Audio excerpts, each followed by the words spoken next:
Ahlan wa sahlan. Welcome to the Oriental Café, a podcast where we will sit at the same table to explore the fascinating worlds of Egyptian dance, personal empowerment, and halas, life. I'm your host, Joana Saahirah, world-renowned Oriental dancer, teacher, choreographer, and author, the creator of the pioneering Joana Saahirah's World and Joana Saahirah's Online Dance School. I will meet you at the Oriental Café every 2 weeks, alone or with a guest, sharing intimate yet universal conversations. In agreement or disagreement, we will create bridges and inspire each other, because the world is only one, and so is our human soul. Ready to fall in love? Yalla bina!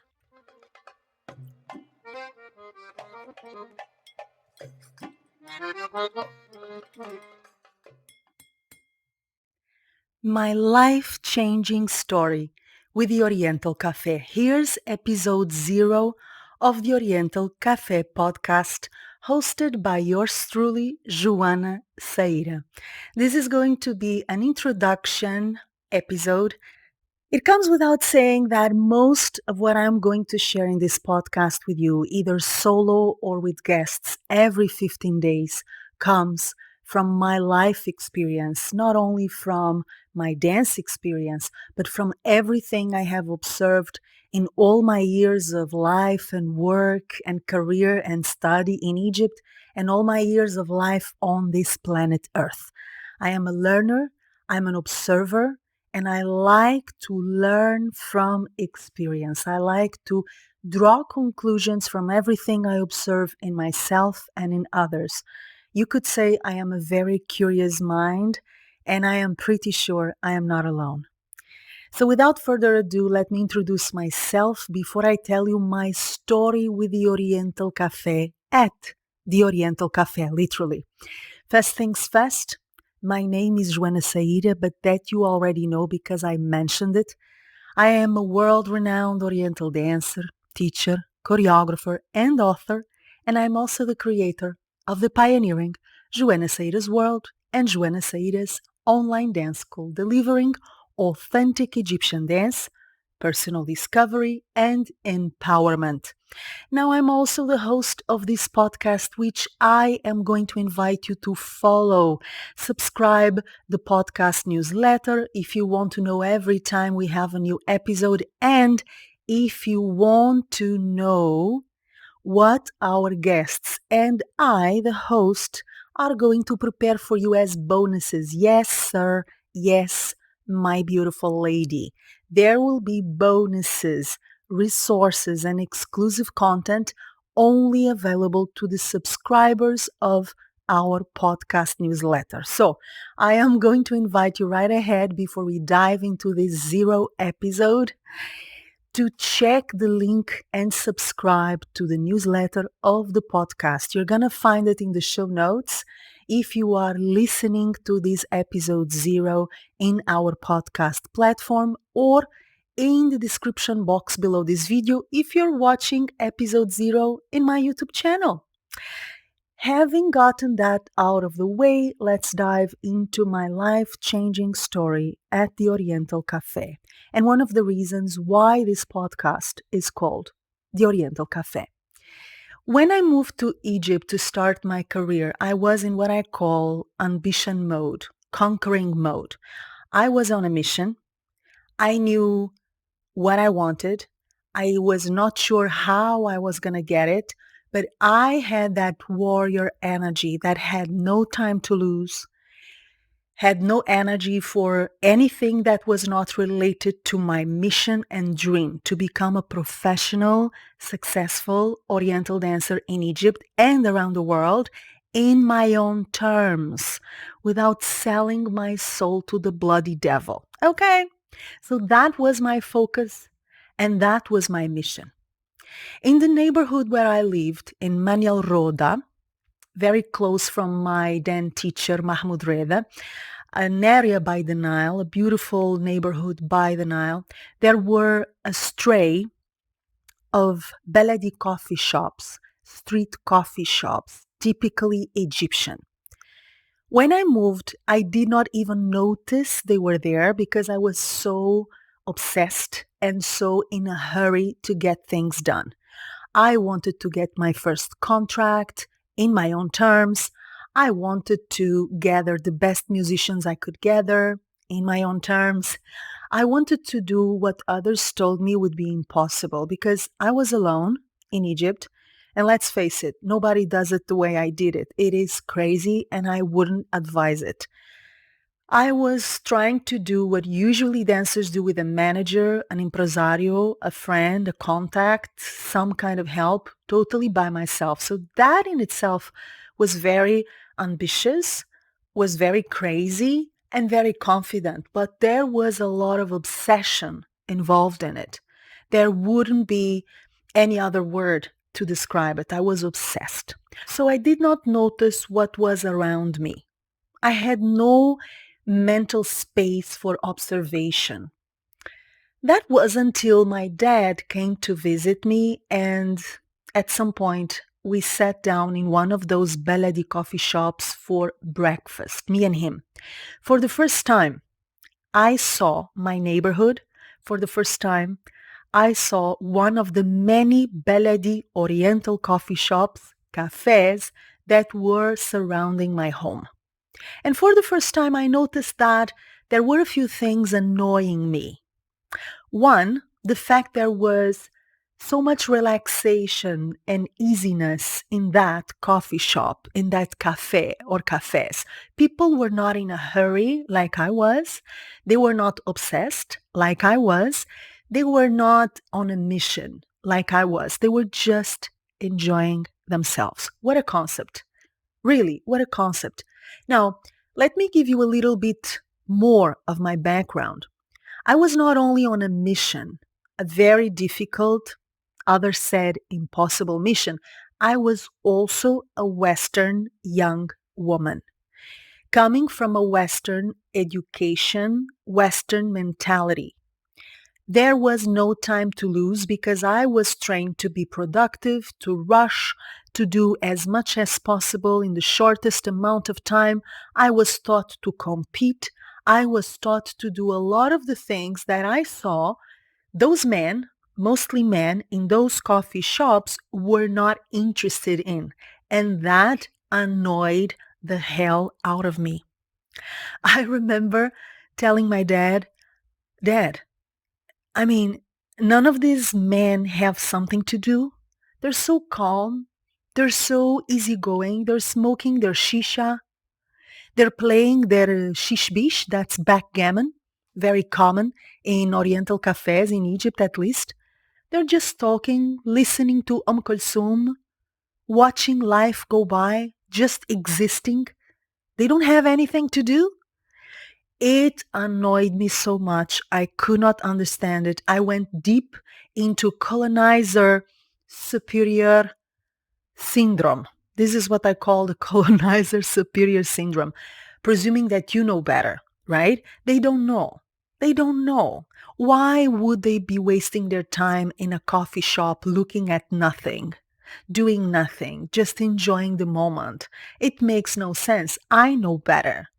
I, the visitor, I, the outsider, know better than someone who is living in their own country doing their own thing. How arrogant. How arrogant. And this is why I often say, and this is not my quote, but I subscribe to it 100%. Ignorance is connected to arrogance. The more ignorant you are, the more arrogant you are. I was so arrogant. So I thought I knew better. And I could not understand why those men were hanging around doing nothing. My dad left. I moved on with my life. I signed my first contract. Thank you very much. I had my own orchestra. I was deeply into it. And every once in a while, when I was overwhelmed, I would sit down in one of those Oriental cafes. Like a wounded animal, I knew those places were places of respite, of retreat, of healing. I felt instinctively that although I was annoyed by all that relaxation and dolce far niente, I actually needed that space. The more I worked, and the more I felt the pressure of life in Cairo as a professional Oriental dancer, and there was a lot of pressure, a lot, from different sides, the more I searched for those Oriental cafes. I felt annoyed still by their stillness, their relaxation, their lack of stress and anxiety and ambition. But at the same time, I felt peaceful there. So I would take a book or a notebook and I would dare to sit by myself as a woman in one of those Oriental cafes surrounded by men who were doing their thing and clearly healing themselves, saving themselves from mental insanity, gathering in congregation, talking, listening to music, contemplating life and other people and themselves, and enjoying the value of stillness, which was something that took me many years to learn. And this is a value, mind you, that I have learned for my dance and for my life. It cost me a lot. I had to be close to a burnout. I had to have my ego crushed on so many occasions to actually understand what those men were doing in those Oriental cafes, saving themselves from mental insanity. I knew that those places that I felt so triggered by could save me from mental insanity. I knew that I too needed to be still. I too needed to be just to be as opposed to doing and conquering and achieving. I knew that I too needed space to contemplate, to see how life happens in front of me, to watch other people moving for no reason, just for the sake of contemplation, just for the sake of stillness, just for the sake of accepting that my existence was enough. I did not have to define myself and my worth and the worthiness of my time according to the amount of victories I gathered under my belt. Of course, I was still in conquering mode. I'm still in that mode nowadays, but better. I'm a conqueror in recovery. Things have gotten way more balanced since then.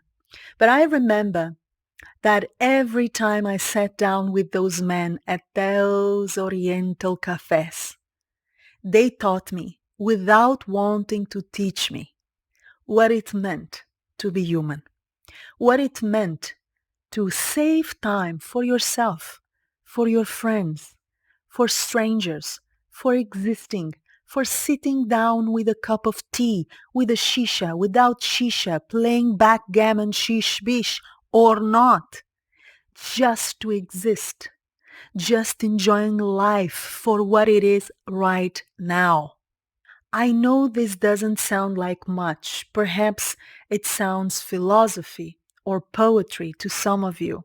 But believe me, there is a huge difference that comes with the realization that we are not defined by what we achieve professionally in the material outside world. We and our lives are very much defined by the peacefulness that lives within, by the person that we are, independently of what we do and achieve or don't achieve, and by our ability to exist and feel that existing and enjoying this moment is enough. This is why I created this podcast, one of the reasons. Very soon you will know the second reason why this podcast is called the Oriental Café, but certainly one of the reasons is because the Oriental Café literally saved my life. It changed me, and it opened up a new door of perception of what Egyptian dance could be, and halas, much more importantly, what life could be. Human beings, not human doings. And mind you, I am a doer. I love to do things. I love to accomplish things. But I have learned years ago in those cafes, sitting down with those men with galabeya, smoking their shisha, that I am worthy no matter what I do, no matter what I achieve, no matter how many subscribers or followers or likes or whatever we use to measure our worth. I am worthy as a human being, and I'm allowed to sit down in stillness and drink my tea with you or alone. It's fine. I will contemplate life. I will be present and celebrate the gift of breathing, the gift of being here and existing. That is enough, and I am enough. This is part of the reason why the Oriental Café is called the Oriental Café. I am creating a space where we can congregate, me and you, and loads of fascinating guests, and a space where you can come to contemplate, to think, to feel, and to exist with me. I hope this episode 0, has been inspiring to you. Please let me know if this is a theme that occupies your mind. Do you feel your self-worth is attached to your victories, to your achievements, or are you perfectly okay and content with the person that you are, independently of what you do, independently of what you achieve or don't achieve in the outside world? How mature are you as a human being, in other words? Let me know all about it, and don't forget to subscribe to the newsletter of the Oriental Café podcast so that you know every time we have a new episode and you receive the exclusive content we're only going to share inside our newsletter. Once again, find the link to subscribe in the show notes or in the description box below this video if you're watching this episode 0 in my YouTube channel. Last but not least, I'm going to invite you to stay tuned for episode number 1 of our podcast with a very special guest, surprise guest, the most important guest of my life. Yes, we are opening big. We are doing it big or going home. And I'm not gonna go home anytime soon. So we are definitely gonna go big. In 2 weeks, you're gonna have episode 1. Let me remind you, with the most special guest, the most important in my life.